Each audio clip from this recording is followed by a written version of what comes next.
They set her on a mule for the last climb. The animal was more careful than any horse she had known, planting its hooves against the frozen ruts and leaning into the mountain's breath with a stubborn patience that looked like wisdom.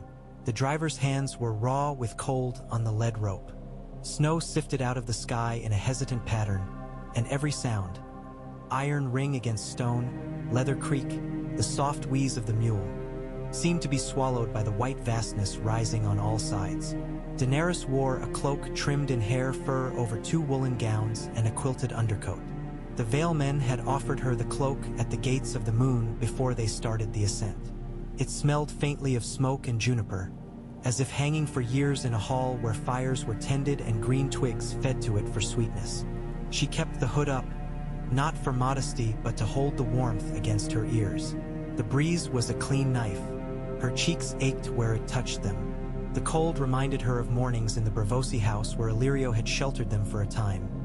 Stone floors, tall windows, ice furring the inside of the panes while Viserys walked the rooms barefoot, angry that the world dared be cold to him. The road bent back on itself, a dark seam edging a white cliff. Ahead, a slab of cloud drifted apart, and a circle of pale sky opened like a coin buried and found. A raven with a bell on its leg clattered from a pine, shook itself and flew off. The bell sounded very small. Daenerys put a gloved hand against her mare's neck. The animal flicked an ear and continued at its chosen measured pace, which did not differ for the slope or the snow or the rank of the rider on its back. Almost to the second way castle, my lady, the driver called over his shoulder. He had not called her princess. No one in the Vale had since she crossed the broken spear and left the sea behind. Lady belonged to the mountain and the winged falcon. Princess, they had told her gently, was a city word from another shore. She had let that word pass out of her without complaint. Lady was a door. She would go through it. She turned her head to look behind. The column of guards, blue cloaks with white falcons stitched at the shoulders, snaked along the curve of the road below her. Spears, pennants, and the iron-wrapped corners of chests all had rime clinging to them. Her handmaid, a thin girl from Tyrosh with teeth too large for her face and a way of smiling that brightened any room, rode between 2 pack animals, clutching a bundle under her shawl. Her name was Marae, and her breath smoked in the air as she laughed at something a groom said to her. Daenerys had not asked what language the girl dreamed in. The Vale had many tongues under the high white marble towers. They would make room for another. At the Way Castle, the Lord Protector's men stamped the snow from their boots and set thick-shouldered bowls of broth on a trestle. The broth steamed like the breath of a sleeping giant. She drank slowly and felt her blood return to her fingers. The bell-helmed raven returned and settled on a post, its black eyes hard chips of thought. The guard captain, a square man with a winter-cracked face, said, "You hear them all day in this weather. The bells carry. They mean fair flight." He nodded to the bird. Daenerys looked up. In some frame of sky between cloud scuds, she saw a point of motion as clean as a teardrop, an eagle circling, the pale gleam of its underside catching what little light the day had spared. The Vale. She had learned it from maps, had followed the lines of it with a finger, drawn mountains and stylized pines and a white castle drawn too small to be real. But seeing the shapes, smelling the cold needles and stone, hearing the brittle lacework of bells, maps had not prepared her. Her mule carried her to the 3rd and the 4th Way Castle, each a bit of stone rising out of rock like a tooth from a jaw. Lesser towers served higher ones, and the chain ended at the Arryn, the high eye of the mountain. The morning lengthened into something that would never admit to being noon. The world around them narrowed into wind and white and rock. When they paused at the 5th Way Castle, a boy with a scar across his lip came to take her cup and ask if her hands needed warming. He could not be much older than she was when Viserys sold her to a man whose beard smelled of horse and smoke. Daenerys smiled and gave him her empty cup. "They were warmed already," she said. "By kindness." He grinned.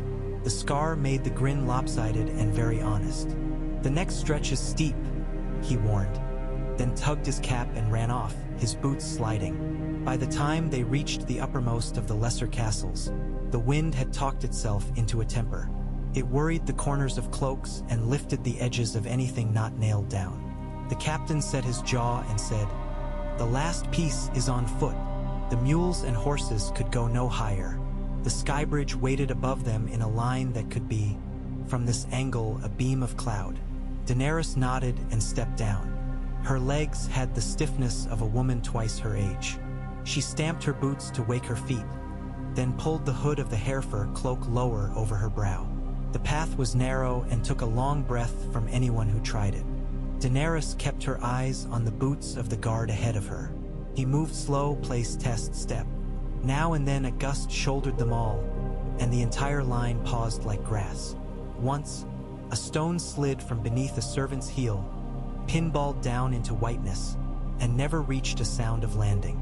Daenerys felt the pull in her stomach, deep as if her body were a well. She thought of a boat in a dark sea. She thought of a palace in Pentos where silk covers could not keep out the voices of men bargaining over her, as if she were a side of salted fish. The wind shoved again. She set her hand to the rock face on her right and promised herself she would neither look down nor fly. The mountain. It was older than she, calmer than she, and it chose its own pace. They came at last to a door cut into stone and guarded by bronze and blue. The men at the door stood straighter when they saw her, the way men do when a thing is finally real. The captain went forward to murmur to one who wore a falcon brooch with 3 small sapphires. A bell sounded, a deeper voice than the ravens. The guard with the brooch gestured into the hall. "My lady," he said, not unkindly, and the vow in those 2 words was a tentative bridge. She crossed. The Ares halls were white and severe as winter teeth. They were not empty, though the first impression would have lied. They contained echoes and brass lamps with thin blue flames, and the faint honest smell of lye and hot water, and the ghost of sun where windows drank it and held the memory. The modest things of life were here. A woman kneeling with a brush to scrub a threshold, an old hound sleeping on one flank, 2 boys clattering past with their arms full of chopped wood and their hair in their eyes, a made-up ladder winding a fresh linen onto a tall bed's rope. Daenerys watched them all. The small details of a place were a song more informative than banners or carved mottos. They told her if a house was held together with pride or string. She was taken first not to a hall of welcome, but to a small room with a narrow bed and basins of warm water. "The Lady Regent thought you would prefer to be arranged," said the woman who led her in. She was spare and brisk with gray hair drawn back so tightly it must have been a daily discipline. "I am Alice of the household. If you require anything, ask." She did not curtsy. Daenerys did not require it. Mirae brought the small chest on which she had spent more prayers than words. She unlocked it with a key she wore on a ribbon around her neck and then lifted the lid with both hands. The smell inside was faint and layered. Pine pitch, old velvet, a trace of salt where sea air had once crept in. She drew aside a padding of dark wool. Her hands paused in the air. Then she took up the first of the eggs. It lay heavy and absolute. The scales caught the cold light of the room as if they preferred a warmer source and would be very pleased with the sun. The colors were like river stone, but all river stones had wanted to grow up to be this. They were a deep green under the cloud of dust that softened all edges in the world. Bronze motes were sunk in the green, as if drops of metal had rained while it grew. Felt warmer than the room. She knew it was not. Her mind put it there. She laid it on the folded towel she had prepared, and the towel dipped a fraction, accepting the burden. Mirae found a place on the windowsill where the light came in from the pale day. She spread an embroidered cloth Illyrio had given Daenerys on some long ago named day to hold the 3. The second egg had a luster like cream with threads of gold unspooling through it, as if some spider had spun wealth and laid it down and left before anyone could catch her at the work. The third was darker and held its light inside like a coal that had decided embering was a private matter.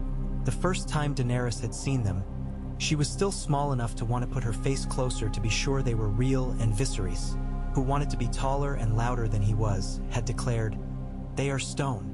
They will never wake, any of them." But the fact that his voice shook had been a small, mean comfort. Daenerys had closed the lid and claimed the chest for herself that day. Viserys had plenty of claims.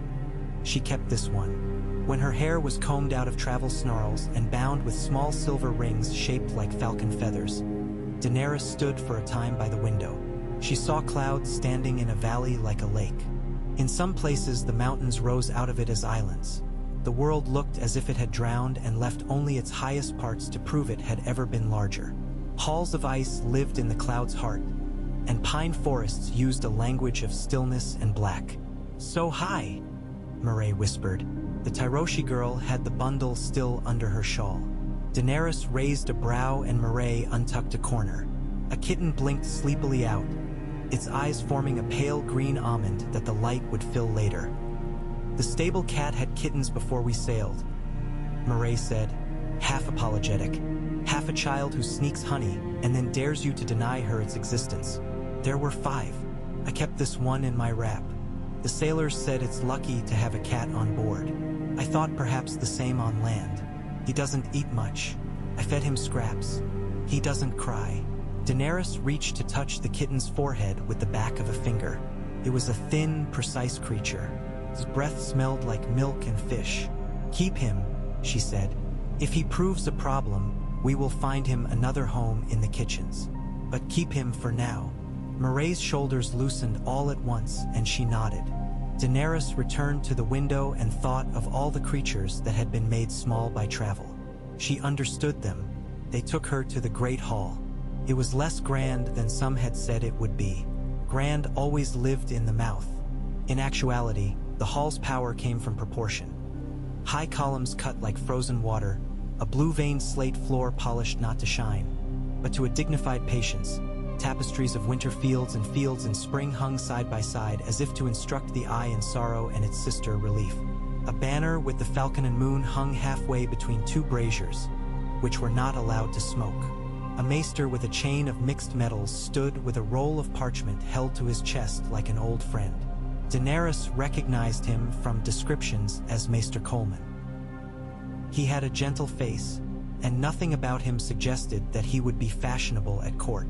He would be serviceable in a place where roofs needed repairing on time. At the far end of the hall, a woman white, her hair the color of old honey and drawn in smooth ropes over her shoulders. She had the tired beauty of a candle that had burned too long but still managed to throw light. Lisa Tully Arryn, the Dowager Regent. She was not old. She had the set of someone who disliked everything that made her appear older. She held herself upright with a defiance that had learned to be quiet, and her hands were tight as a prayer. To her right stood a boy not a boy, a youth whose body strained to decide which way it would go. He had the pale Arryn look and the sallow shadows of someone who had not slept deeply in a long time. When he made an effort to straighten himself, the effort was more visible than the result. This, then, was Robert Arryn. This was the son she had been given, as one might be given a key to an old door, a promise and a riddle in one. He cleared his throat. The sound was a fragile thing and obeyed him because he had asked it to. Another step toward manhood, Daenerys thought, and she did not pity him. She would not insult him with that. "Lady Daenerys," Lisa said, and in the syllables of her name were 3 continents of mistrust. "Welcome to the Eyrie." The word welcome did not know which hand to offer. Daenerys walked the length of the hall and did not count the steps. The cold made the distance very clear, as if she were a bead sliding along a cord. She stopped at the dais and bowed her head, not very low. Her hair rings chimed once. "My lady," she said, and felt again how words could be coins, valued different by each city. "If I were a bard, I would say something about envy for your sky, but it would be too easy. I am honored to be here." "A small reception," Lisa said. "The climb is, one must arrive early to arrive at all." The corner of her mouth turned up in what might have been a smile when she was 15. It did not remain. "We will present you to the lords of the Vale at the gates of the moon when the passes are less proud." Daenerys felt the eyes in the hall, some on her hair, some on her hands, some on her cloak, some on the upland leather boots that looked too ordinary to have once known the sea. She met the eyes that would meet hers. The boy avoided hers until he could not. Then he looked and flushed the color of polished apple skin. He began. and then the word lay like a pebble at his feet. He looked down at it, as if he were giving it time to suggest the rest.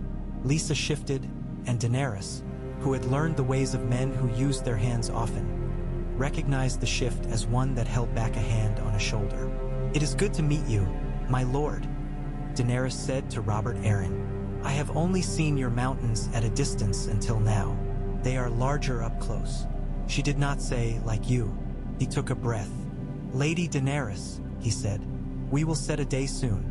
For the vows." The last word was a stone going into a pocket rather than thrown through a window. He straightened again, a little. "After the long table," Lysa said quickly, as if the table could be extended into the future at will, "we will have soup. It is not a day for bread one can break with any grace." She glanced past Daenerys to the maester and the cloth-laden servants, then to the assembled men and women who made an Arryn, a household, a small town, a nation, go on.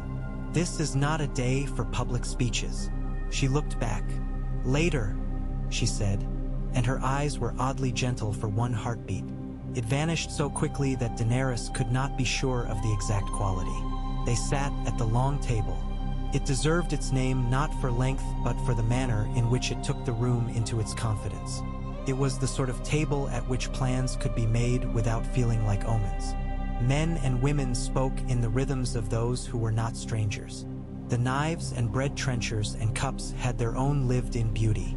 A storm might have blown outside and the table would have held firm as a jetty. Robert Arryn sat across from Daenerys. When he reached for his cup, his hand shook. It set the cup ringing against the table with a treble note like a small brass harp's high string. Daenerys followed the music of it with her eyes, not hurrying, and then lifted her own cup in answer. The boy flushed again and drank, and the ring quieted. He had a cough with no phlegm in it, the kind of cough that sometimes is only a habit of the throat and sometimes is a nail hammered slowly. She imagined this with a detachment that surprised and did not flatter her. She had never nursed anyone but herself through anything. The Dothraki would have said a woman who could not keep her own feet under her had no business trying to hold anyone else upright. She had kept her feet under her. She could learn the rest. "You were at sea," Robert said, sometime after the first bowl of soup had gone away and a second had appeared. "Did the ship pitch? I don't like it when things tilt under me. I like..." He paused and looked around as if the room might provide the word. "I like steady." "Steady," Daenerys agreed. "The sea is not a place for steady. It is a place for patience. The ship is a house that cannot stop moving. At first I chose to hate it. Then I could not spare the energy in the face of its persistence." She considered her words. "We were lucky. The storms were brief and forgot us after they were done. The crew called our luck cat's luck. We had a cat." "Mother hates cats," Robert said. Lysa looked up sharply and then placed down her spoon with a very deliberate quiet. "I don't hate them," she said. "I do not wish them near my bed or my food." The smile again. It glittered like frost and broke into water. "Someone brought me a kitten," Daenerys said. "I told her to keep it, to keep him. She did not ask permission. The kitten had chosen its life. If he proves to be poor company, we will find him a place with the kitchen cats. He is black like a scrap of night." "Lady," said the maester across the table, Coleman with a S, Maul ducking of his head. "If you wish, I can prepare a powder for the winter. It eases throats. I have several plants drying. The mountain air is not gentle to newcomers." He studied her face with a physician's taste for detail. "It will not make it less high," he added with a lift of one brow, some humor in it. "But it will help the body remember how to be here." "Maester, you are kind," Daenerys said. She did not say, "I have swallowed worse things than mountain air," which had the taste of pride in it and the grit of memory. She set her spoon down and allowed the silence to arrange itself. After the long table, Lysa brought her to a smaller chamber off the hall that faced west and had a view of peaks and a slice of river that in the far below country cut its way out. The room was more intimate than formal. It had too many cushions for comfort and a low brazier that was shaped like a shallow bowl, its coals carefully curated. A band of blue glass ran around the windows, catching any light the day might give and tinting it with a mild mood. Here, Lisa turned and measured Daenerys once without apology. "You have a presence," she said. "People will say it is your hair. It is not. It is your stillness." She moved to the brazier and stood with her hands extended toward it. "I am not an enemy of stillness, but it will make men anxious. Anxious men make bad choices." "And anxious women?" Daenerys asked. "Women are expected to be anxious," Lisa said. "It costs us less. We are not punished for something like it is our duty. We are punished by other means." She looked sidelong at Daenerys. "You have done nothing to earn any of what I say, yet I will say it, because I wish to live out my years and see my son live out his. And if I fail to tell you what the mountain told me, I will have failed on a simple thing." Daenerys felt an unexpected tenderness toward the woman before her. It arrived like a bird that has misunderstood the season and landed anyway. "Say it. You are a story," Lisa said. "You are the princess of the lost dragons." The word princess will be used when men think you cannot hear it and when they think you can.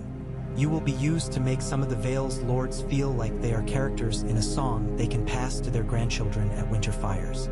They will not know how to fit the image of a dragon to a mountain bird, and that gap will tempt them. Men do not take kindly to gaps. They wish to bridge them with their bodies and their swords and their sums. She lifted her hand and allowed a smile to come properly this time. "Some will wish you to be a goddess to make their world less ordinary. Some will wish you to be a whore to punish you for being the first thing. You cannot be either. You must be, quite tediously, a wife." Daenerys stood and watched her breath ease. "Wife," she repeated. To a boy who has been told he is fragile. She would not say sickly. Not here with his mother's lungs in the room. "Fragile things are often the most fierce," Lisa said, with a voice that had carried some private battlefield heavy with the bones of men she had known long before. "He is his father's son where it counts. He is proud." She made a small impatient movement with her hands, dismissing the idea that pride required straight shoulders. "When he was a babe, he slept on my chest because if I laid him in the cradle he fought for air. He sleeps badly still. He will not be your husband as your songs prepared you for. He will be your husband as the Vale requires you to have one.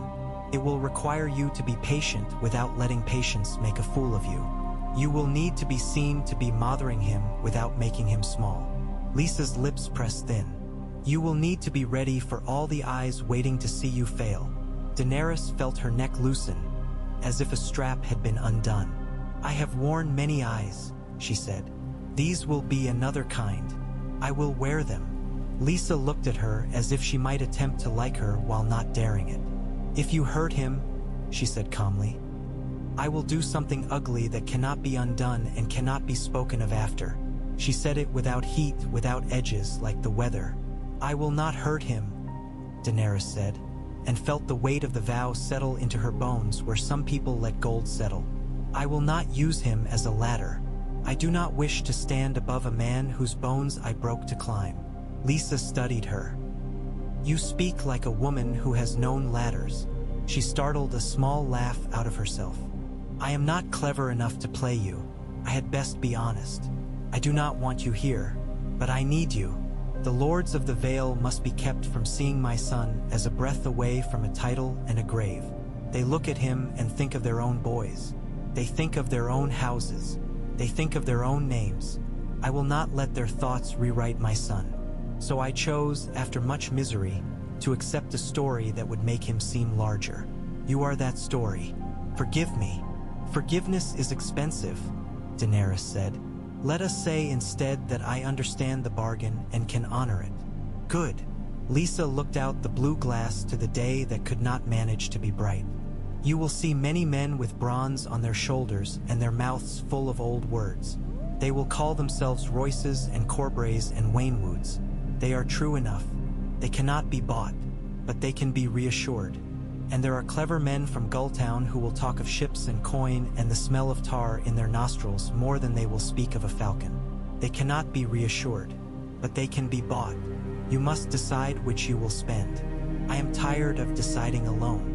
Daenerys did not smile, though a small, closed-mouthed thing rose in her face. "It seems I must begin by learning to like the taste of fish and bronze." Lisa made a soft sound that might have wanted to be a chuckle. "If you can eat their words without choking, I will call you a miracle." When Daenerys left Lisa, she found the maester in the passage. He was walking with a pace that suggested he was late to something and had learned not to show it. He carried a covered hewn-wood tray and did not look surprised to meet her. "Lady," he said, inclining his head, "for your throat." He lifted the cover. Inside, 3 small clay cups steamed with an herb-scented brew. It was bitter and good in a way that offered its remedy before its pleasure. Daenerys drank. It burned and then softened. "You were expecting me to need this," she said. "Everyone needs something," Coleman said. "It makes my work steady." He looked at her and then at a point over her shoulder, the way those who had lived in castles long enough paced their words for walls. "If you wish counsel on the Vale men, I will give you none you cannot get from watching them get warm by any fire. But if you wish instruction in how not to fall off an icy stair in the first winter ice, I will speak for an hour." "In an hour," Daenerys said, "I will know better if I am the sort of woman who learns from instruction or from bruises." He smiled and went his way. They gave her chambers that had belonged, she was told carefully, to a cousin of Lord John who had died as an infant and never set a step inside them. They had been used for guests since, and the beds were altered and the shutters rehinged and the chimneys tested so thoroughly Daenerys suspected they had been coaxed personally. The bed had a canopy stretched with a cloth embroidered in blue silk by an unpracticed but patient hand with the shapes of moons, each one fractionally different, as if the moon had changed its mind between stitches. She unpacked. The chest with the eggs she put near the hearth, not so near that the heat would crack stone, but near enough that the air would be less cruel. She touched each curved back and felt nothing but her own pulse. She thought of names. She thought of leaving them unnamed until they named themselves. She thought of all the ways a dragon could remain a piece of river rock forever and how she would live with that. And then she stopped thinking and began attending to present work. It was a particular work. An unfamiliar house always has its codes. Daenerys listened for the clicks of latches and the tone of voices when servants spoke to each other in the hall and did not know she could hear. She asked the stable master, a brusque man with a gray plate reaching the middle of his back, how many mules he trusted for the winter racks. He answered her with a quick gratitude that was not for her question but for being asked at all. She stood with the falconer and learned the names of 3 birds: Snow, Halcyon, and Brocade. The falconer called them by their names with a wind in his voice, and the birds replied with indifference that looked like respect from a bird's cold eye. She watched a boy named Harold. No lordling, just Harold. Laced jesses with numb fingers and understood that when the Vale said, "as high as honor," it meant first, practically, being high and doing things that were honorable, such as making sure your boots did not slip on a stair and your family did not go hungry in a winter that forgot to end. She visited the kitchen. Kitchens are the liver of any house. They filter and provide and keep quiet about it. The cook was a broad woman called Brenna, who had a voice like a spoon scraping broth from the bottom of an iron pot. Brenna presented Daenerys with a slice of preserved quince set upon a plate with 3 pine nuts arranged like a constellation. "For a sweet mouth," Brenna said, matter of fact. "Salt later. We start with sweet when someone comes new." Daenerys ate and assured her that she would not meddle in the kitchen unless famine required it. Brenna nodded approval. "Ladies meddling make poor stews. We take advice," she said, "but try to give none." That first night she slept and woke and slept again in the way of a body setting its watch to a new sky. She dreamed of steps that did not end and of a door that opened onto a room full of wheat, sunlit and warm, despite the mountain around it. In the dream she filled her arms and then realized her hands were too small and she would need 100 trips, and that made her laugh, even in the dream. Waking, she considered what breakfast would be at this height and what the board would look like and who would be there to make words with their bread. Robert Arryn did not come to breakfast. Lisa said he had been wakeful and had gone to bed at dawn. Daenerys nodded. She did not need men to be present to begin. She asked Maester Coleman to walk with her through the Ares winter court. The rooms warmed through walls and inward-turning windows, where a house does its inside life when the outside becomes unfriendly. Finely woven blue carpets waited. Benches wore foxskin cloaks. Laughter told a quiet story about people choosing to survive rather than merely living. Coleman spoke of the old lords and the new, of the bickering between Waynwood and Belmore that had lasted 3 generations and was, by all appearances, about the size of a river and was, by every reality, about the size of their pride. As they walked, men and women bowed to Daenerys or stared without apology. Children, less discreet and more exacting than any courtier, assessed her with the persons of those whose names would not be in songs but on gravestones. A girl with cheeks of dry peaches reached out to touch the fall of Daenerys's hair and then broke into a giggle and ran. Daenerys did not mind. She remembered being that girl, touching a bolt of fabric in a market and pulling back her hand at once when the merchant scowled, then daring it again. Sometimes she still felt like that girl. She wanted very badly to remain that girl whenever possible. 3 days after her arrival, they rang bells in 3 tones to call the household to the small hall for a little ceremony, an exchange of gifts. The Vale did not row open its doors for every new face. It did not roll coin down hallways to show generosity. It presented tokens that meant welcome without the folly of excess. Daenerys had been told by Alice that this is what would happen, so she had prepared. She had no hope chest. Those had been long lost along the step by step of her life. She had objects whose meanings she chose as she went along. She had, for instance, a small braid of horsehair bound with a strip of leather, the remaining remnant of a life she had not been allowed to decide. She would not insult the Arryn with that. She had a fan made of wires and silk that had survived 2 ports and 1 hurricane of Viserys temper. It could be a welcome trifle for a lady with a private summer. But she could not give trivial things to a house in winter. She chose a cloth. The cloth had been given to her by a woman from Ashai with a name like salt whipped by a rope end and a face like weathered paper.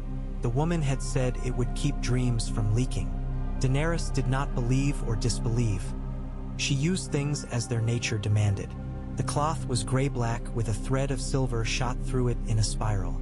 It had no obvious price. It would be a thing that could be used in a room, not a jewel that would sit in a box to be shown on the day of visitors. She liked the idea of something of hers becoming a modest part of a household she intended to make herself part of, modestly or otherwise. In the little hall, the gifts were more practical than pretty. Someone brought a sheepskin like the sky before a storm and pressed it into her hands. "Our ewes make wool like this when they are allowed to be vain," the woman said. A boy from the Falcon House brought her a feather from a bird that had died that autumn, gorgeous in a gloomy way, with an oil-slick sheen along the shaft. "For your hair," he said, then blushed and looked at the floor. A steward presented her with a knife with a bone handle carved with a moon on one side and a falcon on the other. Daenerys thought to herself that a knife given in a place where food needed cutting and rope needed cutting and some men required reminder that a woman could cut as well. This was a better welcome than pearls. She presented her cloth. Lisa lifted it between 2 fingers and let it fall, watching the thread of silver catch the light. "We will hang it in the door of the nursery," Lisa said, "when there is one." Her eyes flickered to her son, who had come today and stood with his hands cradled awkwardly before him, as if he did not know whether they were something to be shown or hidden. "It will keep out drafts." It was a plain line, and yet the room warmed in its small way. Daenerys approached Robert Arryn and turned her empty hands palm up. "For you," she said. He blinked. He looked at her hands, then back to her face. "Nothing?" he asked, very quiet. Could have been sulk. It could have been relief. It was something else. It was an honest question. "What is the shape of this?" "A day," she said, "for any walking you like. A day when we will go where you choose and only where you choose, and I will not be afraid even if you are. And I will be afraid when it is wise to be, and then you will instruct me in the wise way to manage fear, and I will listen. It is a gift to me as much as you. It is a gift to us, but I ask you to assign the day." He stared at her, and for the first time she saw in his Arryn blue eyes a young man shape not set upon him by anyone's pity. He did not say anything for a long, measured beat of 3 hearth breaths. "The Muse," he said at last. "Then the Sky Bridge." He swallowed. "Then the—" He lied to himself and to her both, a small, well-intentioned insult. "And then the kitchen." Daenerys did not imagine she did not hear the moon door. She nodded as if she had not, and the room allowed everyone to be civilized. The day he named was winterclear. The sky had remembered it could be blue. The wind was full of itself but not cruel. Daenerys met him in the Muse. He had the careful grace of a high-strung animal that might at any moment choose to bolt. The falconer's boy Harold stood aside, watching with that look boys get when they are entrusted with a secret and marvel at the weight of it. "This is Halcyon," Robert said, holding out his arm. The glove was the thick leather of practiced trust. The bird's pale eyes were as flat as the floor of a dry lake. Her breast was the color of frost with dusk blue sweeps. "She is old," he added with a shaky kind of pride. "Older than I am. She knows things. She pretends not to." Daenerys bowed a little to the bird. "Good day to you, Halcyon," she said. "If you ever choose to tell me your secrets, I will not be offended you told them to your lord first." The bird flicked her head in brisk disdain. Robert laughed in a way that surprised both of them. "She will not like you. She does not like anyone," he said. He lifted his arm and the falcon stepped onto it with the precise confidence of a person who knows exactly how much space they take. "Brocade likes everyone. Snow likes no one." He glanced at the bird as if trusting her not to make him small. He stopped, thinking. "I like bread dipped in the fat at the bottom of the roast pan," he said suddenly, and looked at her as if to see if she would think less of him for it. "Then I like that also," Daenerys said gravely. "Tell me if there is enough for 2. At the Skybridge, the wind tested their joints. The bridge was a strip of white stone laid between sky and sky. Today the world opened under it. The cloud far below like a sheep's fleece too worn for winter, but too loved to throw away." Daenerys placed her boot on the pale stone and set her hands at her sides. Robert came beside her, his breaths counted and measured, looking not down but forward, which was the only way to stand there and remain human. "Once," he said, "I ran across this." She looked at him. "How old were you?" "I don't know," he said. 7, 8. He smiled, bleak and bright at once. "It felt like I should be the sort of boy who ran across the sky." The wind lifted his hair. "I fell at the far side and vomited on my boots. No one told me that part of the story later." "Then we will tell it," Daenerys said. The wind tugged at the braid under her hood. "We will tell that a brave boy ran across the sky, and that his stomach came late to the idea and protested, as a stomach is wont to do. A stomach is not a hero. It is a companion who writes its own diary even when you ask it to mind its manners." He laughed again, one honest burst that left him startled and freer. They walked carefully to the center and stood with their hands on the waist-high stone that was all that stood between them and a very long fall. Daenerys did not look down. She looked at him. "Tell me," she said, "what wants doing? Not ceremonies. The real things." He pressed his lips into a line and then relaxed them. "Nestor Royce at the gates of the moon is worried for the leatherlace stock. The last 2 shipments from Gulltown were chewed by vermin. He could buy again, but the price for leather has gone up because a plague has taken cattle in the Southlands. The men who strap the loads for the climb need new lacing. He has had them cut old harness for it. He is ashamed. Send a raven to a house that breeds horses in the Riverlands," Daenerys said. "Ask for rawhide for lacing. Maester Coleman, if he is honest, will tell you which houses need a favor that can be asked and returned with advantage. Put our stamp on the chest you send in exchange. Make it handsome. Place it in the long hall so men see it and speak of it." He stared at her. "And if the Riverlands send us cockcrow answers? If they delay? If they send us laces that snap when the first cold comes? Then," Daenerys shrugged slightly, "then the Vale has men who cut harness, and we will have given them new harness to cut because the chest held coin as well." and we will have made certain that the leather cutter was given a day off to sleep with a wife and a bowl of hot broth and a fire he did not have to build. And then when the obscure lordlings of obscure valleys in the Riverlands come here in 2 winters to ask us for a favor to match the one they allowed us, we will take their dogs for breeding and their hunters for falcon meat and their daughters for teaching and make good use of all." He reached, intentionally, bravely, and put his hand flat on the stone next to hers, their gloves an almost touch. The wind was wild, but a kind of silence stood between them, as if 2 birds had decided to rest on a single branch. "I know the names of all the men who bring up bread in winter," he said. "I don't always want to speak to the lords. They make me wish to lie." He looked at her from the corner of his eye and then directly. "You make me want to tell the truth." "Then tell it often," Daenerys said, and that hour, with him uncertain and valiant and the wind longing to carry them away and failing, etched itself into her mind with the lucidity of thin air. News drifts up mountains late and altered, like a river passing around rocks.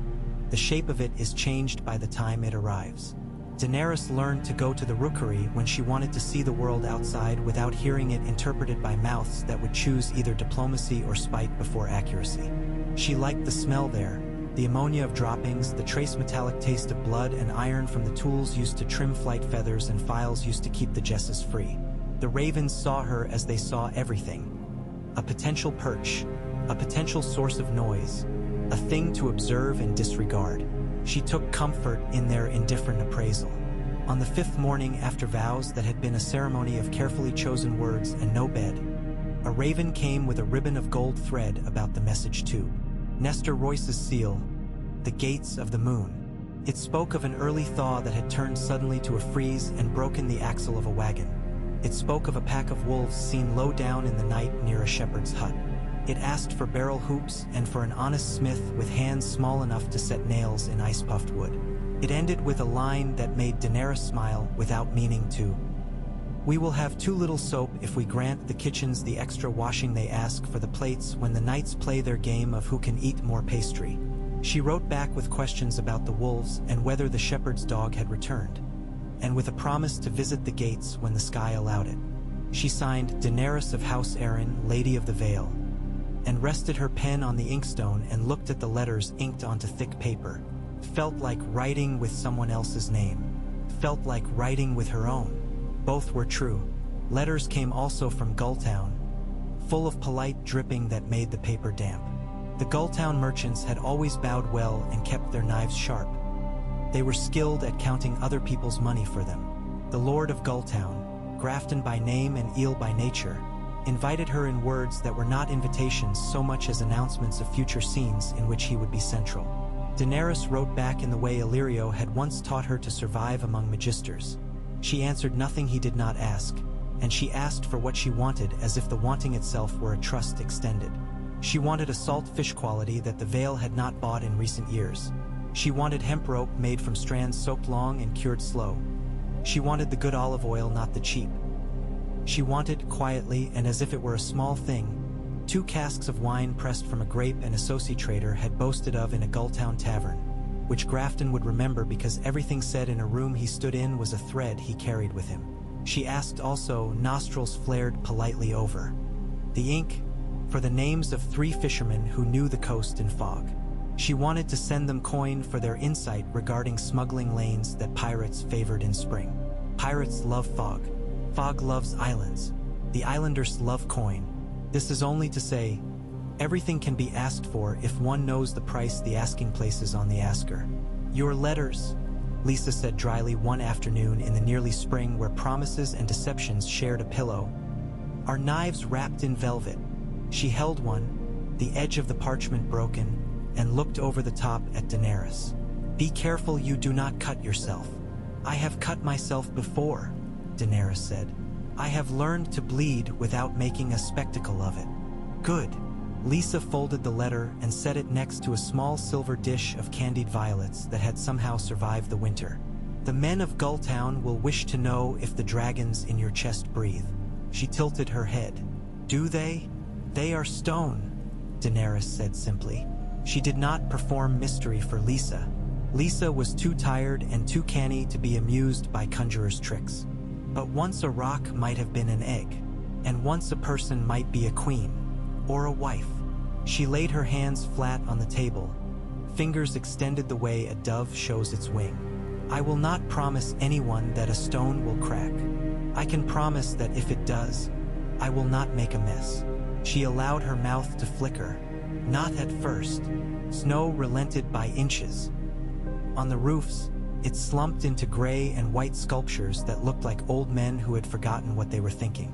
In the courtyards, the hard, bright crust of it softened into something the children could press snowballs from without hurting their palms. Daenerys walked with Robert in the early dusk and watched candles bloom in the windows one by one like cautious flowers. He spoke with more ease now that speaking did not feel like testing his joints. He told her the names of each tower in order without prompting himself into shame for remembering such things too studiously. He told her that the moon door had been replaced once in his memory because the wood had warped in a summer of odd heat. He did not tell her the names of those who had gone through it. She did not ask. They learned each other's silences. It was not a simple knowledge, but it was clean. When she spent an entire afternoon in the rookery arranging letters and asking the maester whether a raven sent on a morning with a south wind had any joy in the carrying of a message back to the sea, he did not ask where she had been. He stood with Halcyon on his arm and waited for her to put her gloves on. When he woke in dark hours to the sound of his own breath planning a rebellion, she did not knock on his door, which would have angered him beyond repairing. She arranged with Brenna that there be a pot of broth by his bed and a piece of bread toasted to a careful brown, and when he stirred at last and took it, he could pretend, even to himself, that he had risen of his own will to ask for it. She made small laws without calling them laws. She required no one to say, "My lady," unless it pleased them to do so, but she required "please" when they asked the kitchen for second helpings in winter. She found a girl in the laundry whose hands had cracked until blood made lace and arranged for her to spend a week in the mews wearing gloves and grooming birds until the cracks healed. Then she trained 2 other girls to take turns so the laundry could keep up. She asked that the men who had lost brothers in a winter past be gathered in the long hall on a night when it began to snow again and brought to them an old singer with a morning song in a dialect none of them had been raised to, and they listened and cried and did not apologize to anyone for their wet noses. She stood at the back and let their grief pass like a river through a gate. Nothing in the world had taught her better than helplessness, that one must learn where gates are and where to stand when they open. The first time she met Bronze Yohn Royce, she had his bronze already in her mind. The proud, honest old metal that tarnished in attractive ways and took a shine in ways that modern metals refused. He arrived with his bear cloak and his heavy boots and his contempt for pretense. He embraced her hand like he was shaking on a bargain with a partner he intended to respect but never quite trust. "My lady," he said, "you are younger than I am prepared to be charmed by." "Then let us not try charm on each other," Daenerys said. "You bring iron and pastures. I bring letters and a chest with very little in it. It seems you have gotten the better part of the trade." He barked a laugh that could have been unkind and properly was not. "You speak like a man from a field," he observed. "I have not had much use for parlors," she replied. "Good," he said. "I have had use for them, and they burden a man with useless memories." He lifted his chin toward the window. "I have no love for dragons." "I have none," she said. "I have no love for the old kings," he went on, watching her face.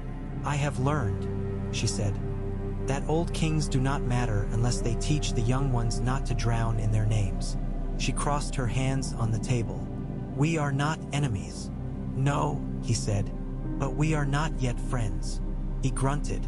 "Someday I will ask you for something you will not want to give. We shall arrive then at our true acquaintance." "I await the day," she said, with enough dryness in it to make him grin despite himself. Lynn Corbray came later, slippery and bright as a fish scaled and ready for market. He admired the shape of her mouth in the reflection of his knife and then apologized with words that coined his apology into interest. He watched her with that flat eye some men wear when they have killed enough times to wonder whether the faces mid-death had loved them as they deserved. She took his measure, measured herself against what his sword promi said, and knew she would never want him on her left side where she could not see him. She fed him pastry and let him talk. When he was gone, she washed her hands and made sure to do it with the basin moved away from the bed, as if removing the smell from the room would take longer than removing it from her fingers. Anya Wainwood wrote a letter that smelled of lavender without confessing to wearing any. She invited Daenerys to send her thoughts regarding a debt owed by a lesser house to a lesser house, which none of the lords would trouble themselves with and which would trouble the farmers at spring planting if left to fester until the debt's sullen due day. Daenerys wrote a long reply that showed that she respected the debt more than she respected the lords. Anya wrote back and said, simply, "Come in spring. We will walk my orchards and speak plain." Daenerys smiled because her heart had wanted a woman like this and had not dared to ask the mountain for her. She stood then in her chambers, the eggs set in their usual place, the kitten, no longer a secret in any true way, sleeping in a curl of black fur with its paws slipped into its own ear for warmth. She held her hands out to the fire and thought of all the forms heat takes. The heat of an angry brother's hand, the heat of a Dothraki's breath, the heat of an Associ street full of carts' wheels shrieking for oil, the heat of summer orchards that had been told there would be winter but refused to believe it until frost told them the truth. She thought of the Ares' cool, disciplined fires and how they were an answer to the mountain's chilly insistence. She thought for a moment of dragons. Then she folded the thought and put it away like a scarf in a drawer, because there were letters to write and a boy lord to teach.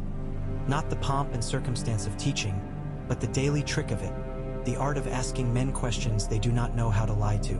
In the halls of the Eyrie, under the formal tapestries that enjoyed the conventional scenes of falcons and stags leaning in toward horns of wine, life went in its measured needles and threads. The seamstress mended the elbow of a guard's blue tunic and asked Daenerys whether she preferred her sleeves cut a little wider at the wrist. Daenerys considered this question like it could change a town. She answered it like a woman who understands that the shape of small comfort makes its own weather. She asked, in return, if the seamstress would like a stool in her workroom that could be raised or lowered with a screw. The seamstress stared at her blankly. "We will ask a carpenter," Daenerys said, and they did. And he made such a stool that the seamstress set a small cake on it out of gratitude and then ate the cake herself with sensible delight. The days stepped forward. They did not hurry, because none of them had reason to prove their own velocity.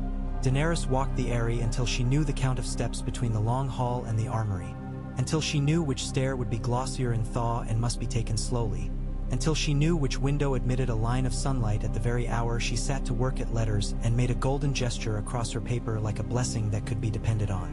She learned the names of 3 kitchen girls and 2 stable boys and the woman who kept the accounts for the linen and the one who organized the swill for pigs, so that it did not produce sickness when the pigs were slaughtered and the meat brought in, late winter, to hang in the cold room.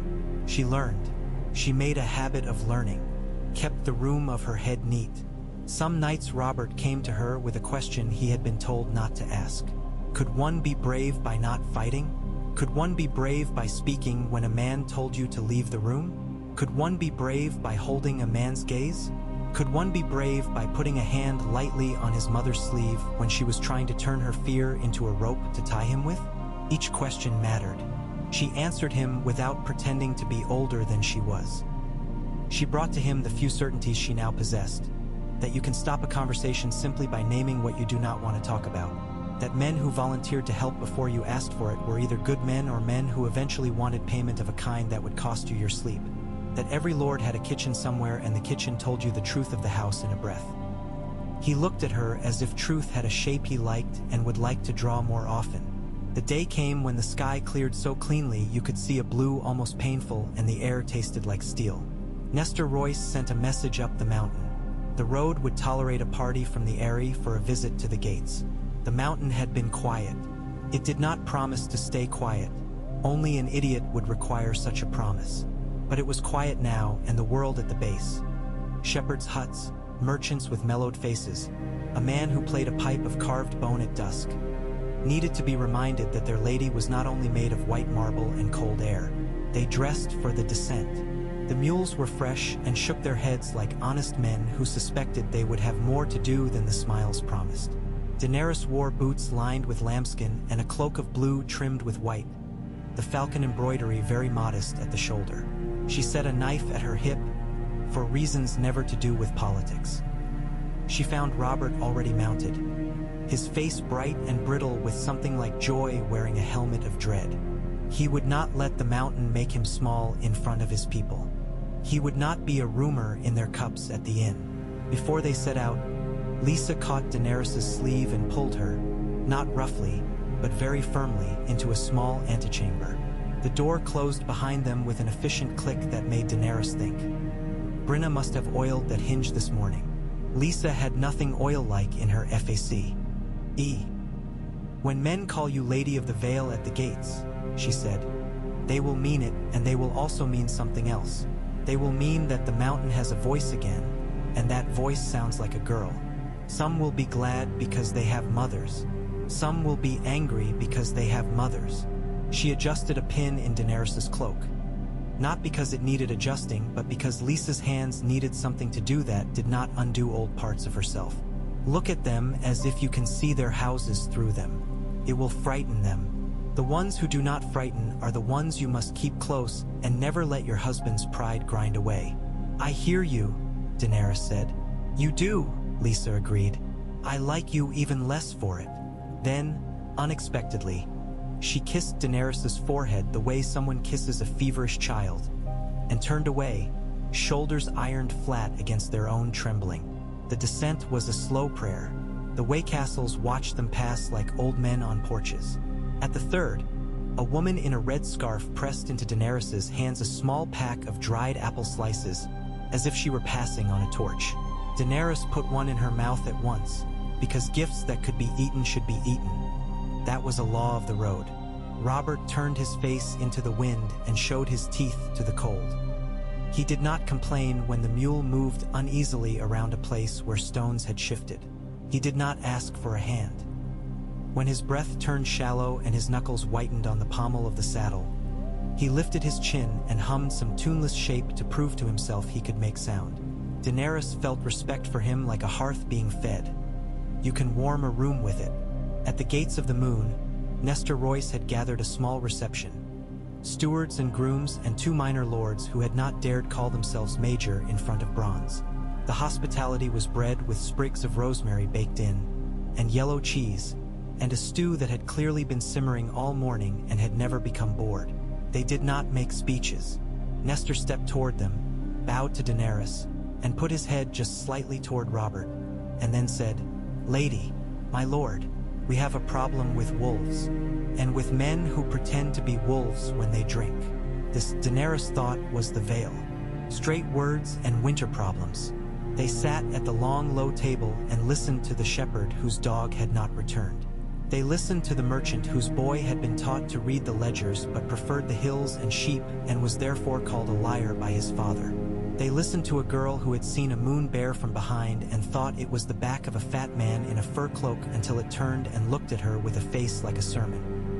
Robert said, "Sir, I am sorry for your dog," with such solemn sincerity that the shepherd put his hands over his face for a moment and sat silently with his great knuckles pressed to his brow. Daenerys asked the merchant if she might speak to his son. "It is not always a bad thing," she said gently when the man glowered at her as if she had recommended leeches.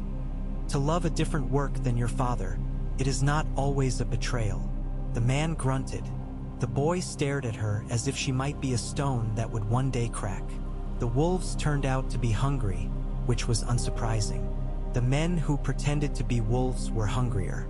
They were mountain men who came down from time to time to remind the Vale that its walls were a compact and not an iron law. Daenerys sent bread up to them and wine and asked them to come down clean. Some did, some did not. The ones who came down told her their names, which they believed would give them power over her because they believed in names. She told them her name, which gave them less than they hoped, because she believed in deeds. She asked them what they wanted, and they said food, and they meant respect, and she understood. She gave them the food, and then she listened to the sound they made chewing, which told her how they would take respect if given it. Nestor Royce watched her with a face that took no pains to be kind, but took pains to be true. "Lady," he said at the end of the second day, when they were in a chamber where the air smelled like pears that someone had stored in straw before the snow and were just now discovering. You remember things.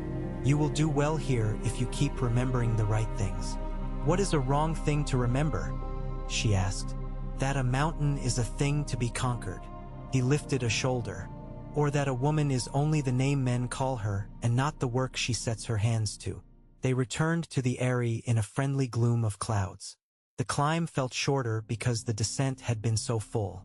Robert slept half the night afterward and then woke Daenerys with a knock on her door that was 3 precise taps. She pulled her robe around her and opened to find him pale and brilliant-eyed. They spoke to me like I was made of stone, he said, not angrily, not sadly. They spoke to me like I was the mountain. You are, she said. You are, he said back, smiling quickly, not a boast, a promise. They stood on the gallery where the sky could reach them if it tried hard. The snow had begun again, but lightly. The flakes were delicate, like something written by children, each one forgetting to be obedient to a pattern. Tell me a story, he said. Not of dragons. I have too many dragons in my head. Tell me a story of a woman who had 3 stones and did not crack them. She took them to a kitchen, Daenerys said, without thinking. The words came like the first drops of rain that precede a spring storm and could as easily stop or become a torrent. She kept them near the warmth of the oven where the bread rose slow as a promise learned. And there she learned to bake. And the stones watched her, and she watched them, until the watching became less important than the making. She learned to make a breya, that did not break old men's teeth and did not cheat hungry boys of real food. She learned to grind without wearing the miller down. She learned the sour that keeps sweetness honest. And in time, she learned to bake other things there as well. The way to write a letter that would feed a village. The way to speak a word that would be salt to a raw wound but not poison. The way to sit without moving when a fool demanded movement of her because her stillness bothered him. She felt the warmth of the words in her mouth.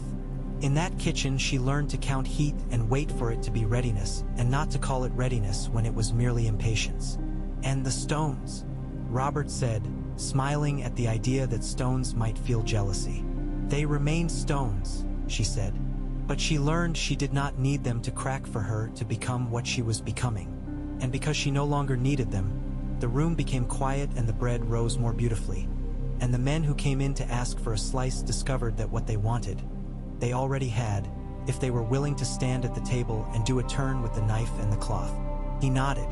That is a good story, he said. Tell it to me again later and make it different. I will, she said. I will make it different each time until it is true. In the weeks that followed, the Vale opened itself to her like a book whose pages had been stiffened by disuse. Names arrived and were learned. Habits presented themselves and learned how to alter. Men who had considered the Vale a well that would never run dry discovered that wells required tending. And Daenerys saw to it that they were taught how to draw without lowering a careless bucket too fast and cracking its bottom. She learned to sit with Lisa in the blue glass room and watch the last light of day fail to warm the snow peaks while they said things to each other that would be remembered and would be forgotten. She visited the Mews and learned Halcyon's indifference, a valuable lesson, and Brocade's cheerfulness, a more dangerous one. She watched snow as snow still fell. She remembered to count steps on the sky bridge and not romanticize risk. She learned how to spend a winter in the sky. Once, in the dark before dawn, when even the ravens were not yet alive to their bells, she woke to the heavy quiet of a castle breathing and sat up. The air in the room was a steady cold, as honest as bread. She rose and went to where the eggs lay, their forms familiar now as her own knees in the bath. She touched the dark one, the one that held its light shyly as if it had secrets but would not dignify nosiness. Felt like stone. Her hand, however, felt like a body. She held it there, and her own heat was no greater than any woman's in a mountain chamber. But she imagined that the heat had a shape, and she imagined that shape fit like a stubborn key into a lock. She withdrew her hand and laughed at herself without cruelty. The sound did not throw spark. It did not wake the dead. It was simply the laughter of a woman alive in a high house in winter, married to a boy who was learning to be a man in slow, exact ways. a woman who had once been told that her future was to be a coin tossed from one rich hand to another and had found that she could catch herself. At breakfast, Brenna brought out oatcakes with a honeycomb set on a little frame so the honey could comb its own way onto the plate. Daenerys watched it. It was a small private luxury, like bathed feet. Robert looked at the honey and then at her. "I dreamed," he said, as if confessing a fault. "What did you dream?" "That the mountain bent under me," he said. He tore a piece of oatcake and looked at it, surprised that it held together. Not much, not a bow, just a bend. He placed the oatcake on his tongue like a sacrament. "It did not throw me, it smiled at me." "Then," Daenerys said, reaching for the comb, "we will be very respectful and very foolish. We will not ask mountains to perform for us, but we will not refuse them when they choose to be kind. That would be bad manners." He nodded, honey on his lip. He did not scrape it away with his teeth. He wiped it with a finger, glanced at Lisa, who watched him like a woman who had set her life on a single dish and was waiting to see if it would survive the table, and then licked his finger clean, which made Lisa smile and then a laugh escape her, which made the hall breathe easier for a full minute. "After breakfast," Robert said carefully, "I will hear Nestor's man about the laces." He felt the word "hear" as if it were a heavy cup he had trained his arm to hold up in a toast. "In the afternoon, I would like to learn the names of the men in the kitchen. You said the kitchen tells the truth." "It does," Daenerys said. "Ask them who eats the most pastry when there is pastry, and you will learn who is careless with hunger and who has never known enough not to grab when the world offers." He nodded. He looked toward the window, where the sky had decided on a soft gray. "And you?" "I," she said, "will write letters I do not wish to write and make them gentle without losing their point. And then, if I can steal time, I will go to the rookery and ask a raven to tell me a story it does not know it knows." She chose a piece of honeycomb, not because she wanted sweet, but because she liked the idea of eating the bee's work. Spring would come late and sideways, because the mountain controlled the pace and did not care about calendars.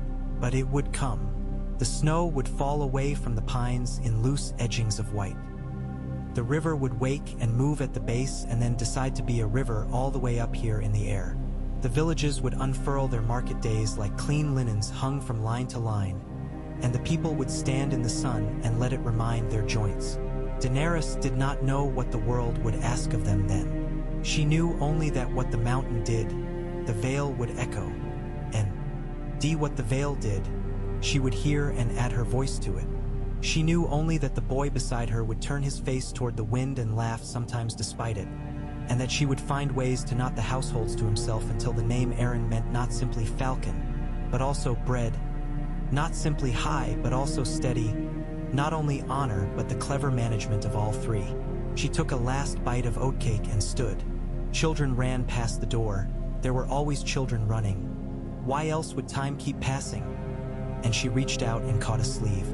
"What is your name?" she asked. "Palla," the girl said, eyes bright nails in her small face. "Palla," Daenerys repeated.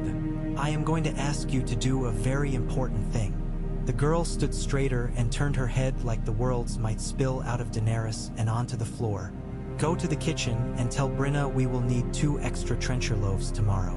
And then tell Maester Coleman that I will need the mild herb for throats again because the laundry girls are coughing. Explain to him that his presence will be required to persuade them to use it. And then," she added gravely, "come back here and receive your payment." Palla nodded, out of her depth and delighted. She ran. Daenerys waited. When the girl returned, flushed with having successfully moved through the castle's veins as if she were blood, Daenerys placed in her hands a small silver coin. Palla looked at it and then looked up. "This is too much," she whispered, scandalized. "It is not," Daenerys said. "Buy your little brother a sweet, then bring me the change." She winked. "If there is any." Palla ran away as if wings had been attached to her shoulders during the errand. Daenerys watched her go and felt a private pleasure at having been, for a small time, part of the training of someone's bones. Later, in the rookery, the ravens raised their heads and sent their voices into the room like rough beads. Coleman stood with his sleeves rolled. "My lady," he said, "there are letters for you." He handed her two, one with a hand she recognized from Gulltown, one with a seal of a house whose name promised an orchard. She tucked them into her sleeve without opening them. The letters could wait. She wanted to stand a moment and watch the birds. "They always come back," she said, not expecting an answer. "No," Coleman said, "but enough of them do." "Enough," she echoed. She rested her fingers on the cool stone of the window ledge and thought of someday. Someday when the road would be clear at dawn in a way that spoke like a soft-throated woman, and she would ride down without fear of ice and stand in a market and choose apples by smell and send boys running in 10 directions with reasonable tasks and end the day with her paper covered in words she had decided on. She thought of someday when a boy would no longer be a boy and would stand beside her and call her by her name without apology. She thought of someday when the stone in the chest would crack, if it cracked, and what it would mean if it did. She did not fear that day. She did not hunger for it. She let it be a stone day among days. When she returned to her chambers, the kitten woke and stretched, sticky black fur standing with static and dignity. It jumped from its nest and wove itself about her ankles as if to say, in the way cats do, "I have allowed you out of my sight and it was distressing. Now we are restored to sense." She bent to gather it and felt its small heart beat like a drum taught to a child. She set it, purring, on her shoulder, where it arranged itself like a collar.